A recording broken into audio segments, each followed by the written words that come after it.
মেয়েদের কি আর শখের শেষ আছে ভাই? তো আমি একদিন স্ক্রল করতে করতে ফেসবুকে এই প্রোডাক্টটি দেখতে পাই। তো কালারটাও এত সুন্দর, তো আমি অর্ডার করে দিই এটি। আর অর্ডারটি যখন আমি হাতে পাই পার্সেলটি, তো আমি দৌড়ে দৌড়ে চলে আসি আপনাদের সাথে আনবক্সিং করবে এবং আপনাদের সাথে ভিডিওটি শেয়ার করব। তো প্রথমে আমি বক্সটিকে আনবক্স করে নিলাম।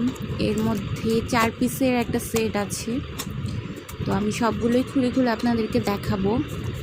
তো প্রথমেই আমি এখান থেকে একটি পিৎজা প্যান বের করে নিলাম, দেখতেই পাচ্ছেন। একটি পিৎজা প্যান, একটি ফ্রাই প্যান এবং একটি কড়াই আছে ঢাকনা সহ। তো কেমন হয়েছে অবশ্যই জানাবেন।